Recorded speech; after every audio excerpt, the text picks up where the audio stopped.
What makes you happy? 6 Minute English. From bbclearningenglish.com. Okay. Hello, welcome to 6 Minute English. I'm Neil. This is the program where Hả? Cô Hằng yêu cầu. Không, cô bảo là như là ghi quay video là gửi luôn cho cô. Vâng. in just Cho nhỏ đi.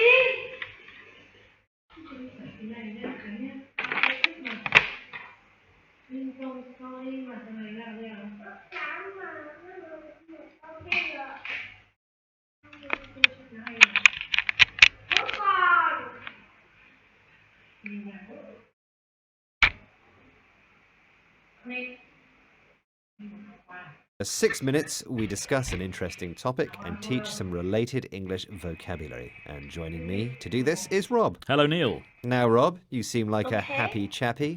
What's the point of being miserable? Well, there are many things that can make you feel down in the dumps, a phrase that means unhappy. But What the heck? Look, it's just the same visual screen. What the heck is this? Screen. what are the things that keep you feeling happy, cheerful and chirpy, Rob? Oh, many things, like being healthy, having good friends, presenting programs like this with you, Neil. Of course, but we all have different ideas about what makes us happy, and that can vary from country to country and culture to culture. It's what we're talking about today. Concepts Okay. of happiness. Now, Neil, you could make us even happier if you gave us a really good question to answer. Here it is. Happiness is an emotion that actually gets measured. The Okay. World Happiness Report measures subjective well-being, how happy the people are and why. But do you know, according to a United Nations agency report in 2017, which is the happiest country on earth? Is it A, Norway, B, Japan, or C, New Zealand? Well, No, I thought it's Finland. I think they're all very happy places, but the outdoor life of many New Zealanders must make New Zealand the happiest place. Okay, we'll see. I'll reveal the answer later on. But now back to our discussion about happiness around the world. Happiness can be hard to define. Is the program .com. 6 Minute English. From BBC Learning. This is the program English a happy chappy. What's the point of being miserable? Well, there are many things that can make you feel down in the dump. Happy, different culture. It's what we're talking about. If you gave It gets measured. The people are and why. But do you know, according to a United Nations agency, Norway, B, Japan, or C, New Zealand? Well, I think they're all very happy places, but the outdoor life of many New Zealanders must make New Zealand the happiest place. Okay, we'll see. I'll reveal the answer later on. But now back to our discussion about happiness around the world. Happiness can be hard to define. Research has suggested that while personal feelings of pleasure are the accepted definition of happiness in Western cultures, Okay. East Asian cultures tend to see happiness as social harmony, and in some parts of Africa and India, it's more about shared experiences and family. It's something author and journalist Helen Russell has been looking at. She's even created an atlas of happiness. Her research focused on the positive characteristics of a country's population. And guess which country she found to be one of the happiest? New Zealand? Okay. Actually, no, it was Japan. Here she is speaking on BBC Radio 4's Woman's Hour programme. What concept or belief is it that promotes happiness?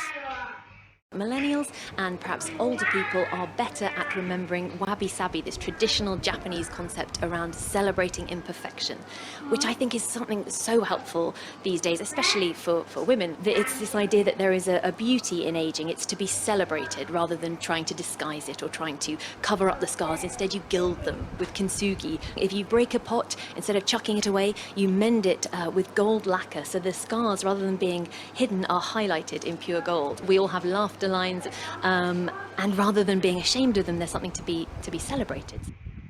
So, in Japan, there is a belief that people should celebrate imperfection.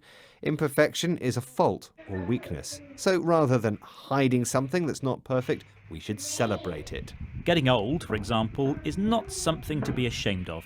Don't hide your wrinkles or laughter lines. These are the creases you get as your skin ages, or even you get from smiling too much. Rather than spending time being ashamed of our faults, we should accept what and who we are. This concept is something that Helen feels is particularly being celebrated by millennials and older people. Yes, and Helen compared this with the process of kintsugi, where the cracks or scars on broken pottery are highlighted with gold lacquer. This is called gilding. So we should highlight our imperfections. This concept is something that maybe English people should embrace more because, according to Helen Russell's research, they are not a very happy population. Here she is speaking on the BBC's Woman's Hour programme again. What word does she use to describe people like me and you?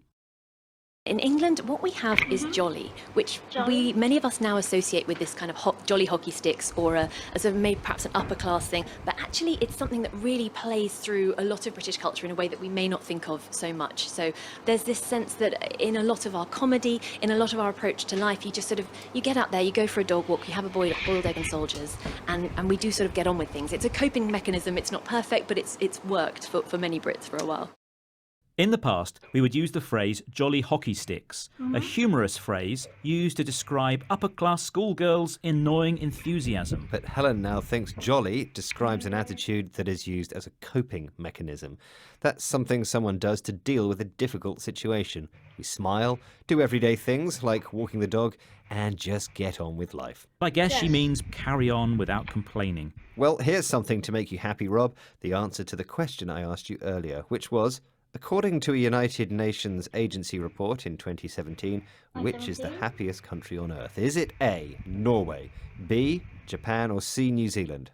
And I said C, New Zealand. The answer is A, Norway. The report has been published for the past 5 years, during which the Nordic countries have consistently dominated the top spots. But that's since then. But they're saying that the happiest one is Finland. That's Finland, but who cares because Finland just drink too much wine or something?